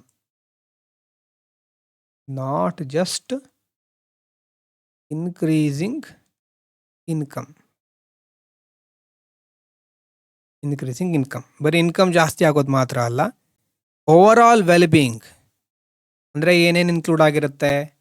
it includes education, better health, better education, better nutrition. Next ಅದಾದಮೇಲೆ ಡ್ರಿಂಕಿಂಗ್ ವಾಟರ್, ಆಪರ್ಚುನಿಟೀಸ್, ಎಲ್ರಿಗೂ ಸರಿಯಾದ ಅವಕಾಶ ಸಿಗಬೇಕು, ಉದ್ಯೋಗ ಅವಕಾಶಗಳು ಸಿಗಬೇಕು, ಇಕ್ವಾಲಿಟಿ, ಡಿಗ್ನಿಟಿ. ಸೊ ಎಲ್ಲ ಮೌಲ್ಯಗಳು ಮತ್ತು ಎಲ್ಲ ರೀತಿಯಾದಂತಹ ಅವಕಾಶಗಳು ಎಲ್ರಿಗೂ ಸಿಗಬೇಕು, ಎಲ್ಲರೂ ಘನತೆಯಿಂದ ಬದುಕಬೇಕು, ಕ್ವಾಲಿಟಿ ಆಫ್ ಲೈಫ್. ಸೊ ಈ ಥರ ತುಂಬ ಆ್ಯಡ್ ಮಾಡಬಹುದು ಡೆವಲಪ್ಮೆಂಟಲ್ಲಿ. ಸೊ ಇಲ್ಲಿ ಮುಖ್ಯವಾಗಿ ಒಂದು ಶಬ್ದ ಬರುತ್ತೆ ಬೆಟರ್ ಅಂತ. ಯಾವಾಗಲೂ ಬೆಸ್ಟ್ ಪಾಸಿಬಲ್ ಅನ್ನು ನಾವು ಕೊಡ್ಲಿಕ್ಕೆ ಆಗದೆ ಇದ್ರೂ ಮೊದಲಿಗಿಂತ ಸ್ವಲ್ಪ ಬೆಟರ್ ಆಗಿರೋದು ಸಿಗಬೇಕು. ಅಂದರೆ ಗ್ರೋತ್ ಅನ್ನೋದು ಅಥವಾ ಡೆವಲಪ್ಮೆಂಟ್ ಅನ್ನೋದು ಯಾವುದೇ ಇರಲಿ, ಒಂದು ಸರಳ ರೇಖೆಯಲ್ಲಿ ಯಾವತ್ತೂ ಸಾಕ್ತಾ ಇರೋದಿಲ್ಲ. ಅಲ್ಲಿ ಏರುಪೇರುಗಳಿರುತ್ತೆ. ಆದರೆ ದಾರಿಯಲ್ಲಿ ನಾವು ಮುನ್ನಡಿತಾ ಇರಬೇಕು, ಅದು ಹೆಚ್ಚಾಗ್ತಾ ಇರಬೇಕು. ಸೊ ಡೆವಲಪ್ಮೆಂಟಲ್ಲಿ ಮುಖ್ಯವಾಗಿ ಬೆಟರ್ ಅನ್ನೋದು ಇಂಪಾರ್ಟೆಂಟ್. ಮೊದಲಿಗಿಂತ ಬೆಟರ್ ಎಜುಕೇಷನ್ ಸಿಕ್ಕಿದೆಯಾ, ಬೆಟರ್ ಹೆಲ್ತ್ ಕೇರ್, ಇನ್ನೂ ಚೆನ್ನಾಗಿ ಮಾಡಬಹುದು, ಇದನ್ನು ಅವಕಾಶಗಳಿರುತ್ತೆ. So better, think development as better. ಡೆವಲಪ್ಮೆಂಟಲ್ಲಿ ಬೆಟರ್ ಅನ್ನುವಂಥ ಶಬ್ದ ನಾವು ಮುಖ್ಯವಾಗಿ ಪರಿಗಣಿಸ್ಬಹುದು. ಸೊ ಗ್ರೋತ್ ಅಂತಂದರೆ ಇನ್ಕಮ್ಮು ಔಟ್ಪುಟ್ಟಲ್ಲಿ ನಾವು ಮೆಷರ್ ಮಾಡ್ತೇವೆ GDP ಮೂಲಕ. ಡೆವಲಪ್ಮೆಂಟಲ್ಲಿ ಕ್ವಾಲಿಟಿ ಆಫ್ ಲೈಫ್ ಇಂಪ್ರೂವ್ ಆಗಿದೆ ಅಂತ ನೋಡ್ತೇವೆ. ಇನ್ನೊಂದು ನಾವು ಗ್ರೋತ್ ಈಸ್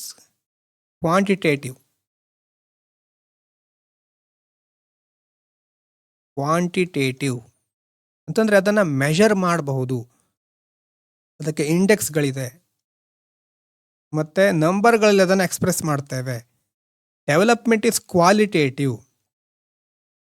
ಇಲ್ಲೂ ಇಂಡೆಕ್ಸ್ಗಳಿದ್ರೂ ಇಂಡೆಕ್ಸ್ಗಳಿಗಿಂತ ಸುಧಾರಣೆ ಎಷ್ಟಾಗಿದೆ, ರಿಫಾರ್ಮ್ಸು ಅಥವಾ ಲೈಫ್ ಸ್ಟೈಲ್ ಯಾವ ಥರ ಚೇಂಜ್ ಆಗಿದೆ ಅದನ್ನು ಕನ್ಸಿಡರ್ ಮಾಡ್ತೇವೆ.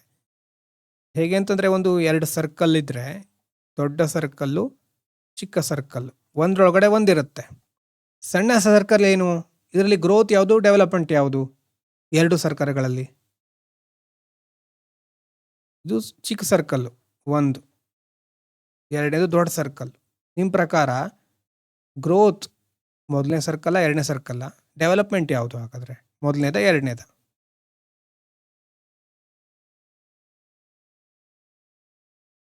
ಎಸ್, ಬಿಗ್ಗರ್ ಇಸ್ ಡೆವಲಪ್ಮೆಂಟ್ ಅಲ್ವಾ?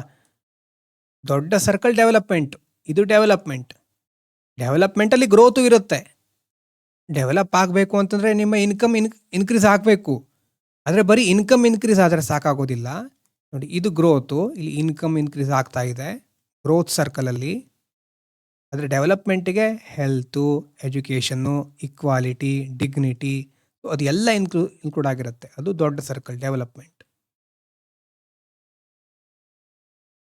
ಎಸ್, ಗ್ರೋತ್ ಅನ್ನೋದು ಮೋರ್ ಅನ್ನುವಂಥ ಕಾನ್ಸೆಪ್ಟನ್ನು ಜಾಸ್ತಿ ಫೋಕಸ್ ಮಾಡಿದರೆ ಡೆವಲಪ್ಮೆಂಟ್ ಯಾವಾಗಲೂ ಬೆಟರ್ ಅಂತ ಕೇಳ್ತಾ ಇರುತ್ತೆ. ಗ್ರೋತು ಮೋರ್, ಜಾಸ್ತಿ ಔಟ್ಪುಟ್ ಬೇಕು, ಜಾಸ್ತಿ ಪ್ರೊಡಕ್ಷನ್ ಆಗಬೇಕು, ಮೋರ್ ಆ್ಯಂಡ್ ಮೋರ್ ಅಂತ ಹೇಳಿದರೆ ಡೆವಲಪ್ಮೆಂಟು ಬೆಟರ್ ಅನ್ನೋದ್ರ ಕಡೆ ಫೋಕಸ್ ಮಾಡುತ್ತೆ. ಇವಾಗ ಒಂದು ಕಂಟ್ರಿಯಲ್ಲಿ country may experience growth without development ಅಲ್ವಾ? ಗ್ರೋತ್ ಆಗ್ತಾ ಇದೆ, ಡೆವಲಪ್ಮೆಂಟ್ ಆಗ್ತಾ ಇಲ್ಲ. ನಮ್ಮ ದೇಶದಲ್ಲಿ ಎಷ್ಟೋ ಸಾರಿ ನಾವು ಜಾಬ್ಲೆಸ್ ಗ್ರೋತ್ ಅಂತ ಕರಿತೇವೆ ಅಲ್ವಾ? ಜಾಬ್ಲೆಸ್ ಗ್ರೋತ್ ಅಂತಂದರೆ GDP ಜಾಸ್ತಿ ಆಗ್ತಾ ಇದ್ರೂ ಜನರಿಗೆ ಜಾಬ್ ಸಿಗ್ತಾ ಇಲ್ಲ, ಎಂಪ್ಲಾಯ್ಮೆಂಟ್ ಇಲ್ಲ. ಆವಾಗ ಮುಂದಿನ ಜನ್ರೇಷನ್ಗೆ ಬಹಳ ಕಷ್ಟ ಆಗುತ್ತೆ. ಎಂಪ್ಲಾಯ್ಮೆಂಟ್ ಕ್ರಿಯೇಟ್ ಆಗದೆ ಗ್ರೋತ್ ಆಗ್ತಾ ಇದೆ, ಜಾಬ್ಲೆಸ್ ಗ್ರೋತು. ಅದೇ ರೀತಿ ಗ್ರೋತ್ ವಿತೌಟ್ ಡೆವಲಪ್ಮೆಂಟಿಗೆ ನಾವು ಎಕ್ಸಾಂಪಲ್ ಕೊಟ್ವಿ. ಇನ್ನು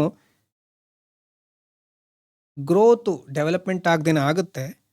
ಒಂದು ಕಂಟ್ರಿ GDP ಮಾತ್ರ ಇನ್ಕ್ರೀಸ್ ಆಗ್ತಾ ಇದೆ, ಕೆಲವೊಂದು ಇಂಡಸ್ಟ್ರಿಗಳು ಮಾತ್ರ ಪ್ರಾಫಿಟಬಲ್ ಆಗಿದೆ, ಅನ್ಎಂಪ್ಲಾಯ್ಮೆಂಟ್ ಜಾಸ್ತಿ ಆಗಿದೆ, ಇಕನಾಮಿ ಗ್ರೋ ಆಗಿದೆ. ಆವಾಗ GDP ಮಾತ್ರ ಕನ್ಸಿಡರ್ ಮಾಡಿದರೆ ಏನು ಪ್ರಾಬ್ಲಮ್ಮು ಅಂತ ನಾವು ಇಂಡೆಕ್ಸ್ಗಳನ್ನು ನೋಡಿದ್ದೀವಿ ಅಲ್ವಾ? ನೆಕ್ಸ್ಟ್ ಏನೇನು ಇಂಡೆಕ್ಸ್ ಬಂತು ಅನ್ನೋದೆಲ್ಲ ಒಂದ್ಸರಿ ಡಿಸ್ಕಸ್ ಮಾಡಿದ್ದೇವೆ. NCERT ಇಕನಾಮಿಯಲ್ಲಿ ಅದು ಬಂದಿತ್ತು, ನೆನಪಾಗ್ತಾ ಇದೆ ಯಾರಿಗಾದರೂ? ಹ್ಯೂಮನ್ ಡೆವಲಪ್ಮೆಂಟ್ ಇಂಡೆಕ್ಸ್ ಅಂತ ಯಾಕೆ ಬಂತು? ಆವಾಗ ಅಮರ್ತ್ಯ ಸೇನ್ ಅವರ ಕ್ಯಾಪಬಿಲಿಟಿ ಅಪ್ರೋಚ್ ಯಾಕೆ ಬಂತು, ಮಹಬೂಬುಲ್ಲಕ್ ಅವರ ಕಾನ್ಸೆಪ್ಟು. ಸೊ ಅದೆಲ್ಲ ಆವಾಗ ಒಂದ್ಸಾರಿ ನೋಡಿ ಆಗಿದೆ. ಇಕನಾಮಿ NCERTಯಲ್ಲಿ ನಾನು ಹೆಚ್ಚಾಗಿ ಡಿಸ್ಕಸ್ ಮಾಡಿದ್ದೇನೆ ಅದನ್ನು. ಮತ್ತು ಒಂದ್ಸಾರಿ ಒಂದು PYQ ಸಹ ಬರೆಸಿದ್ದೆ, ಇನ್ಇಕ್ವಾಲಿಟಿ ಇಂಡೆಕ್ಸ್ ಅನ್ನೋದ್ರ ಬಗ್ಗೆ ಸಹ ಅಲ್ಲಿ ಬರೆಸಿದ್ದೇನೆ. ಅದು ಇಂಪಾರ್ಟೆಂಟು, ಬಹಳ ಚೆನ್ನಾಗಿ ನೋಡ್ಕೊಳ್ಳಿ ಅದನ್ನು. ಸೊ ಗ್ರೋತ್ ಆಯಿತು, ಡೆವಲಪ್ಮೆಂಟ್ ಆಯಿತು. ನೆಕ್ಸ್ಟ್ ಬರೋದು ಸಸ್ಟೈನೆಬಿಲಿಟಿ.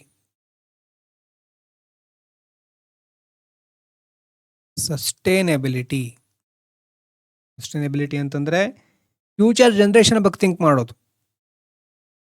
ಈಗ ನಾವು ಎಲ್ಲ ಫಾರೆಸ್ಟನ್ನು ಕಟ್ ಮಾಡಿ ಡೇಟಾ ಸೆಂಟರ್ಗಳನ್ನು ಅಥವಾ ಫ್ಯಾಕ್ಟ್ರಿಗಳನ್ನು ನಿರ್ಮಾಣ ಮಾಡಿದರೆ ಮುಂದಿನ ಒಂದು 10-20 ವರ್ಷ ಓಕೆ ಅಂತ ಅನಿಸ್ಬಹುದು.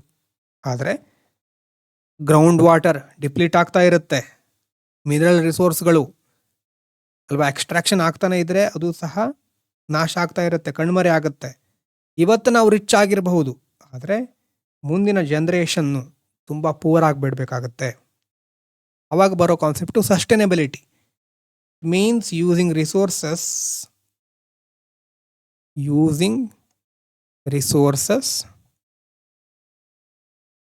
in a way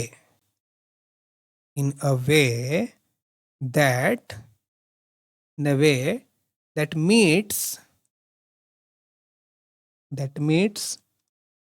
today's needs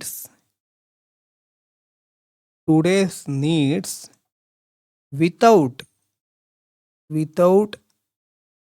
reducing the ability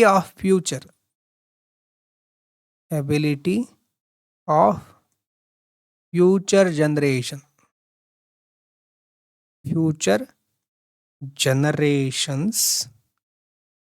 to meet their own needs.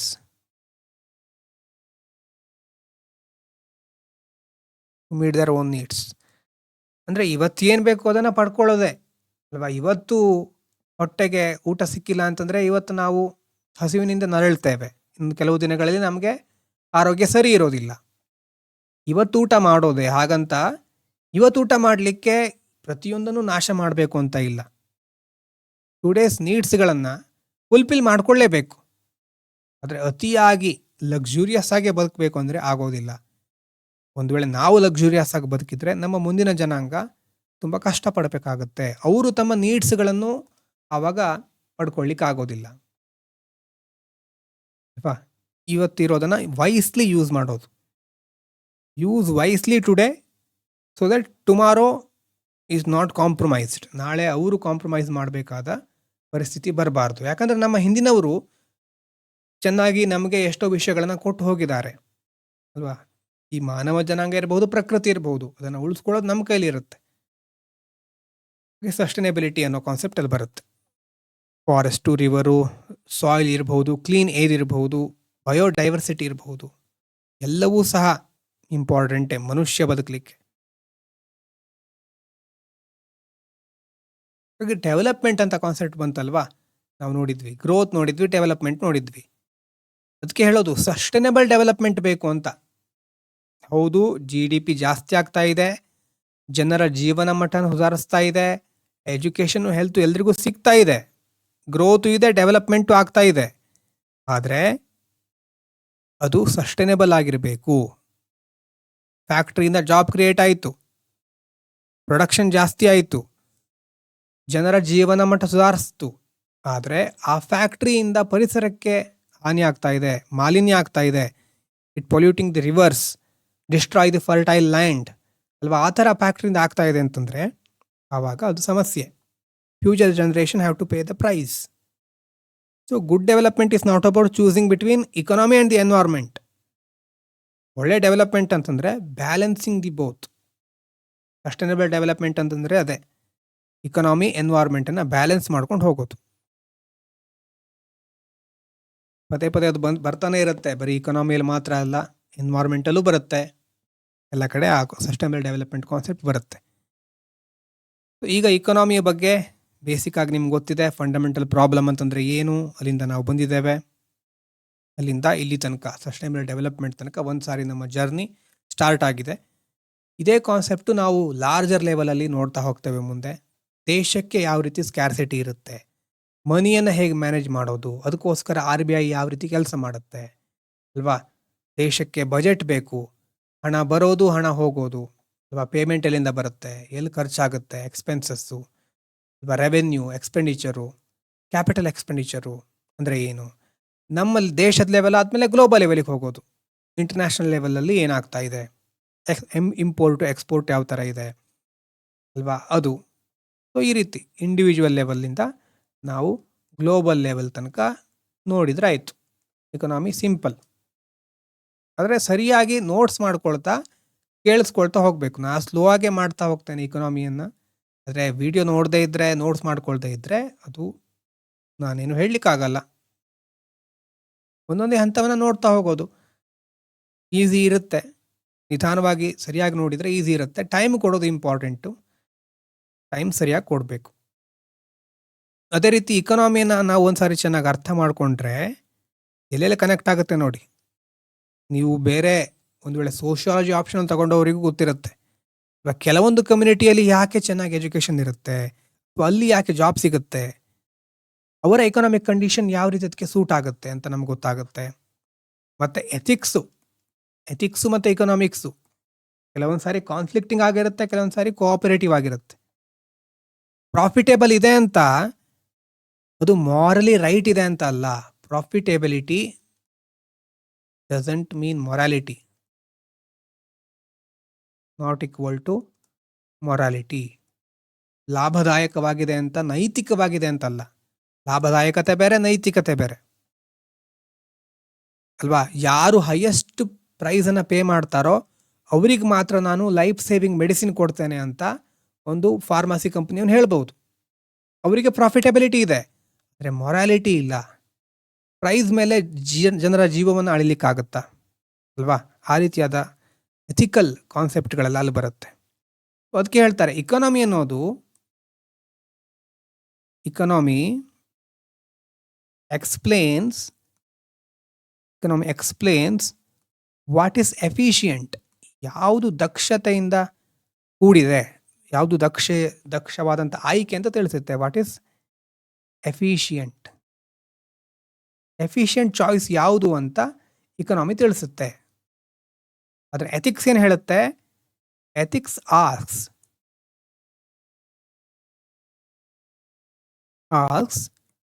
What is fair ಅಲ್ವಾ.